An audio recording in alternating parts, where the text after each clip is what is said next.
Hey guys, it's Aisha from adaycreatives.com. Today I'm sharing a card that I made out of paper scraps. And it's a Halloween themed card. Of course, Halloween is coming up, and so I decided to make some cards out of the scraps from some of my layouts that I recently created. So here I'm just taking a piece of cardstock that I had, or actually pattern paper that I had left over, and I would have to look up exactly where all of these papers came from. Because I'm using scraps, I kind of just pulled them out of my bin. So I'll try to figure out which ones come from where, and then list it on my in the description, or if not there, then it'll be listed in my blog. And so I just took the piece of paper, folded it in half, and that's going to be the base for my card. Then I have this piece of orange paper, and then this orange and white check paper that I'm going to be adding to the card, and I want them to look like pendants that are hanging down from the top of the card. And so as you see, I'm not really doing a lot of measuring. I'm just kind of cutting it down to a size that looks pretty good for sitting on top the card, and I want them to stack. And so here I want the bottoms of the paper to have a pendant shape, and so I'm lining it up on my cutting mat, finding the center point, relatively the center point, and then I'm just going to cut straight up, probably about maybe an inch or so, and then cut from the corners straight to the center, and that gives me a nice pendant bottom for my paper.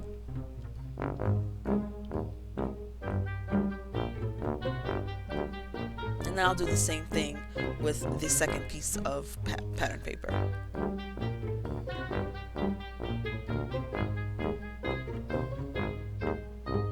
This also can be done if you measure it, or some people like to fold the paper in half and then just cut from the centers, but then you get that crease down the center of the paper. If the crease doesn't bother you, then that's another way to do it. For me, I prefer not to have the crease, so I use this technique. And of course, you can also get a rule out and start measuring and cutting, but yeah, if I can avoid that, then I do.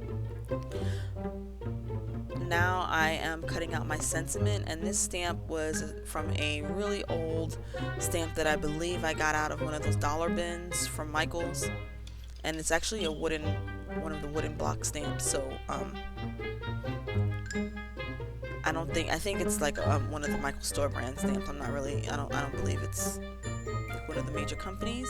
But anyway, I stamped this off once when I was doing another project, and so I kept the paper and I decided to use it here as a sentiment for this card. As you can see, I'm using that same pendant technique on that paper as well. So I'm just laying everything out, trying to figure out where I want it to be positioned.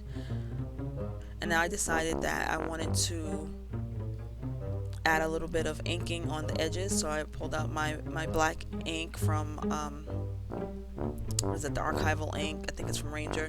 And so I'm just applying a little bit of ink to the edges just to help give it a little dimension, give it more interest.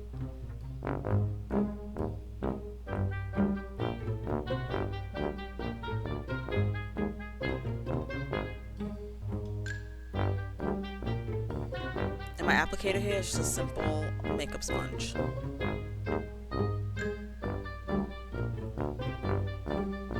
Then I'll do the same thing for the background, for the base of the card.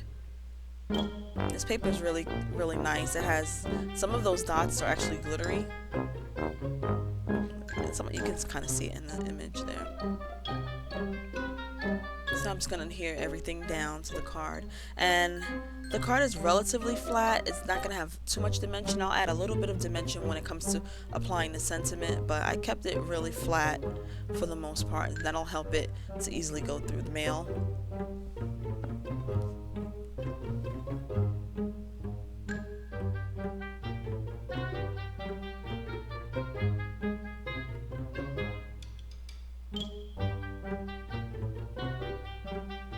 So now here, like I mentioned, I do want to add a little bit of dimension to this sentiment piece. So I'm applying some dimensional foam adhesive. If you notice, probably you've not seen this dimensional adhesive before. It's because I made it, and I actually used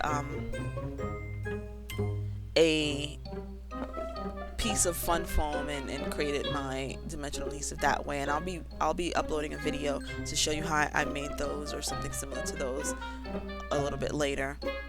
And then now, once I have my sentiment down, I'm just adding, kind of taking a look and see if I want to add some ribbon here to kind of create more interest to the card, or just do I want to keep it simple. So I tied it on, and then eventually I decided not to use it.